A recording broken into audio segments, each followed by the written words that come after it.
हाय, आजचा माझा dinner 0 oil air fried protein chicken. 60 gram protein, तेही 0 ऑइल आणि फक्त 400 कॅलरीजच्या आसपास.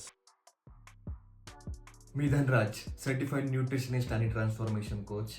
DC फिट किचन या मराठी चॅनलवर मी आपल्या महाराष्ट्रीयन घरात बनणारे प्रॅक्टिकल आणि health and fitness friendly recipes तुमच्याशी शेअर करतो. तर या रेसिपीसाठी आपल्याला लागणार आहे 300 ग्रॅम बोनलेस चिकन, ज्यामध्ये मी मीठ, हळद आणि मिरची पावडर या 3 गोष्टी टाकलेल्या आहे, ज्या तुम्ही इथे बघू शकता. त्यानंतर आपल्याला दही लागेल एक अर्धी वाटी, म्हणजेच 2 ते 3 चमचे. त्यानंतर जिंजर गार्लिक पेस्ट, कॅप्सिकम, कांदा आणि हिरवी मिरची जी आहे तुम्ही बघू शकता इथे. हे 5 इन्ग्रेडियंट्स आपल्याला अजून लागणार आहेत. सर्व इन्ग्रेडियंट्स जे आहे ते सिम्पल आणि इझिली अवेलेबल आहेत. तर जसं तुम्ही इथे बघू शकता, 300 ग्रॅम बोनलेस चिकनमध्ये मी दही टाकलेली आहे आणि ती चांगल्या पद्धतीने मिक्स करून घेतली आहे. त्यानंतर जे आपले जिंजर आणि गार्लिक, ज्याला लसूण आणि अद्रक या 2 गोष्टींची तुकडे जे आहे ते मी यात टाकले आहे. तुम्ही इथे जिंजर गार्लिक पेस्टही वापरू शकता आणि हे जे मिक्सचर आहे ते चांगल्या पद्धतीने मिक्स करा.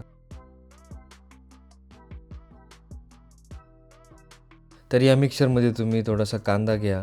त्यानंतर जी आपली हिरवी मिरची आहे कट केलेली ती पण टाका आणि शेवटी आपण जी ढोबळी मिरची आहे, ज्याला कॅप्सिकम असं म्हणतो, तर तेही तुम्ही या मिक्सरमध्ये टाकून द्या आणि चांगल्या पद्धतीने हा जो पूर्ण मिक्सर आहे तो एकमेकांशी मिक्स करून घ्या, जेणेकरून सर्व फ्लेवर्स जे आहे ते इव्हनली डिस्ट्रीब्यूट होतील या सर्व मिक्सरमध्ये आणि सर्व टेस्ट जी आहे ते आपल्याला चांगल्या पद्धतीने येईल. आणि हे जे मॅरिनेट आहे ते तुम्ही जवळपास कमीत कमी 15 ते 20 मिनिट जे आहे ते असंच ठेवून द्यायचं आहे, जेणेकरून चांगल्या पद्धतीने हे मॅरिनेट होईल. जर तुम्ही 1 तास जर ठेवलं तर अजून बेस्ट राहील, कारण की सर्व टेस्ट जी आहे ती चांगल्या पद्धतीने या मिक्सरमध्ये उतरेल. लक्षात ठेवा, इथे आपण एक थेंबही ऑइल जे आहे ते ॲड नाही केलं आणि त्याचा वापरही आपण करणार नाही आहोत. तर यानंतर माझ्याकडे जे एअर फ्रायर आहे त्याचा मी वापर करतो आहे. तुमच्याकडे जर एअर फ्रायर असेल तर चांगलं आहे, नसेल तर तुम्ही सिंपल आपला जो तवा आहे त्यावरही तुम्ही हे हीट करू शकता. तर जसं तुम्ही बघताय की हे जे फूड ठेवायचं कंटेनर, त्यामध्ये मी हे चिकन जे आहे ते टाकलं आहे आणि चांगल्या पद्धतीने इव्हनली स्प्रेड केलं आहे, जेणेकरून ते एअर फ्रायरची हीट जी आहे पूर्ण चिकनवर चांगल्या पद्धतीने लागेल. आणि टेम्परेचर जे आहे ते मी 180 डिग्री असं सेट केलं आहे. 200 डिग्री नाही केलं, कारण की चिकन खूप हार्ड होईल. आणि टायमिंग जो आहे तो 15 मिनिट असा सेट केला आहे. 7 मिनटानंतर मला चिकन जे आहे ते थोडं हलवून किंवा उलटं करून घ्यावं लागणार, जेणेकरून जी स्टीम आहे ती चांगल्या पद्धतीने सर्व ठिकाणी चिकनच्या लागेल आणि आपलं चिकन जे आहे ते एकदम बेस्ट अशा पद्धतीने कुक होईल.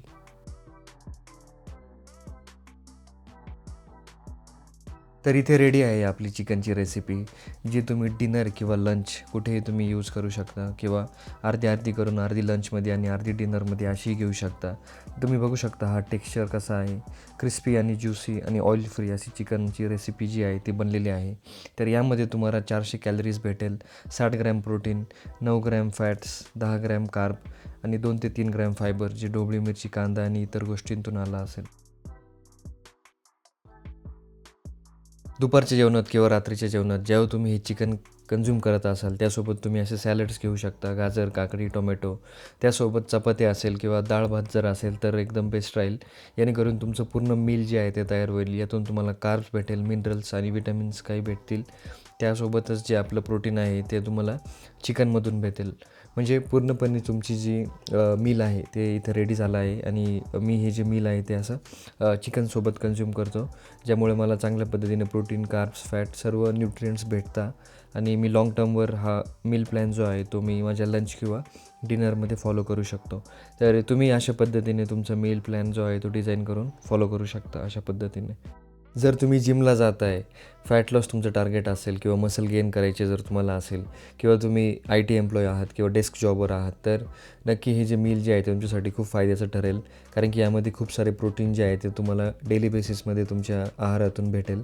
तर अशाच व्हिडिओसाठी आपला जो चॅनल आहे DC फिट किचन, याला सबस्क्राईब करा.